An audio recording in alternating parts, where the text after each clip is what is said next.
Welcome back. The president of the African Development Bank, Dr. Akinwumi Adesina, has warned that African countries must prepare for a global food crisis triggered by the Russia-Ukraine war. Adesina warned that the tripling cost of fertilizer, rising energy prices, and rising costs of food baskets could worsen in Africa in the coming months. Adesina has cautioned that to fend off a food crisis, Africa must rapidly expand its food production. Meanwhile, the AFDB says it plans to spend over $1.5 billion to avert food crisis. We have agri-tech expert and CEO of Uchi Capital, Terence Chambati, joining us from Kampala, Uganda, to talk to us about this. Good to have you, Terence. Thank you very much, Will. Thank you for having me.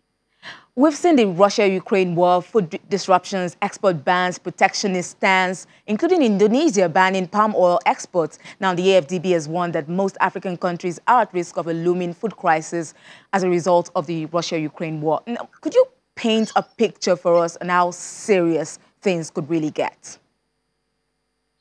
It's amazing, Will, that the whole world was not really separating themselves from what was going on in Russia, but it is actually affecting us now. Yes, lives have been lost, and we're just coming out of the COVID period, and we're looking at, as President Adesina said, actually about 30 million jobs being lost.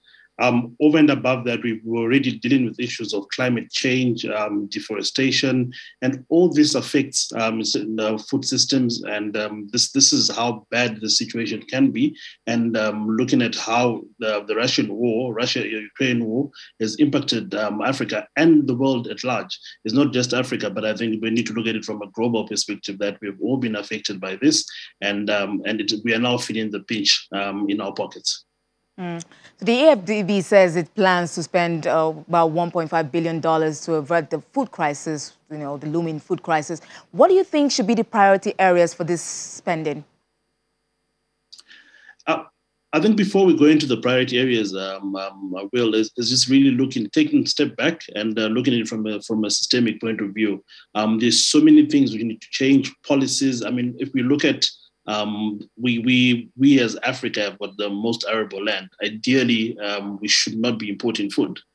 We should really be driving the agenda in terms of food security across for the world, and not just feeding Africa. When we take a look at Ukraine and Russia, they have been feeding Europe. They have been looked at as the breadbasket for Europe. Actually, I think they refer to them as the granary for Europe.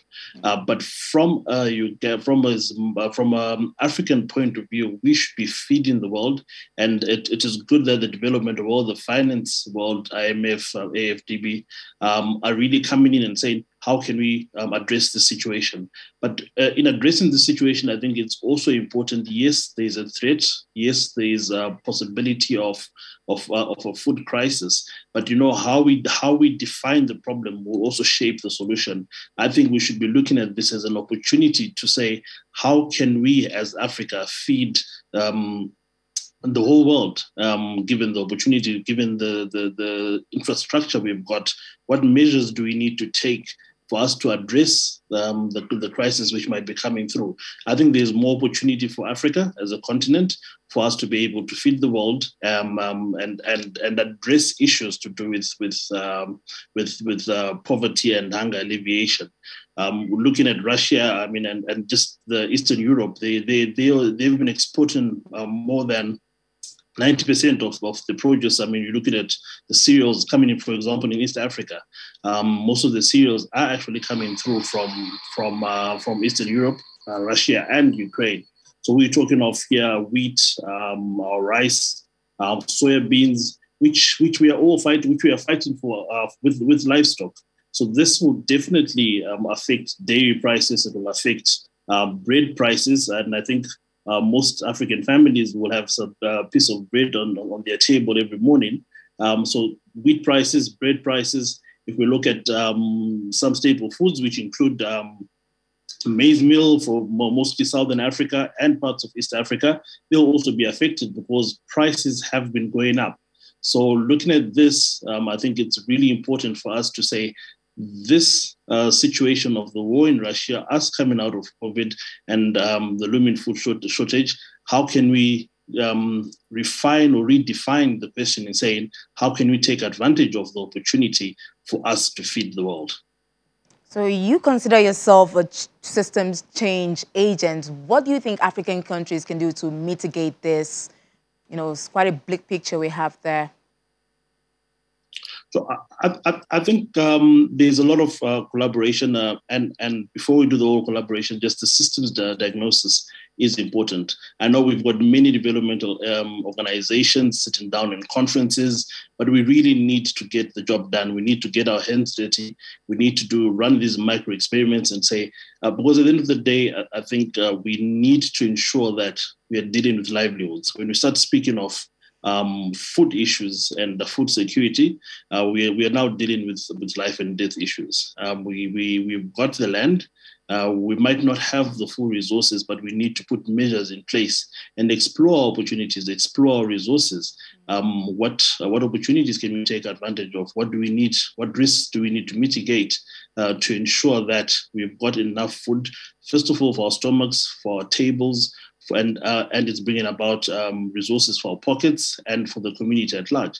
This way, we need that's financial inclusion. We are now improving our financial position as a continent, because President Adesina once said that the next billionaires from Africa are going to come out of the agricultural sector. And I think most African governments have seen that and have started realizing that. But now we need the corporate world, individuals as well, to have a mindset shift for them to say, how can we deliberately start working towards financing startups within the agricultural space? We've seen earlier on that a number of fintechs have benefited. We're getting African unicorns coming out of the fintech industry. How can we start pushing up innovation within the agri-tech sector and benefiting the continent and the world at large? Because innovation comes about, it's innovation in technology is not about what the technology is doing. It's about the impact of that technology. And impact in this case is how can we improve the quality of food and the availability of food across the globe. So I think our focus on the youth, this is our greatest asset. How can we use the youth, make sure they've got the financing, we create conducive environment for them to find agriculture attractive, to get into agriculture and actually start seeing themselves as global feeders, and not just from a country perspective or a continent perspective, but really getting into it in an exciting way and saying, agriculture is something which can actually create and turn me into a billionaire. If not, let me contribute to feeding the 7 billion, which will be 9 billion by 2050. Thank you so much, Terence. We'll watch out for that, and we'll see how these monies will be spent. Possibly you're mentioning fintech startups in the agri-tech sector. We'll hope that that would, come to fruition very soon. Thank you so much, Terence Chambati, CEO, Uchi Capital, for coming on the program. Thank you very much, Phil.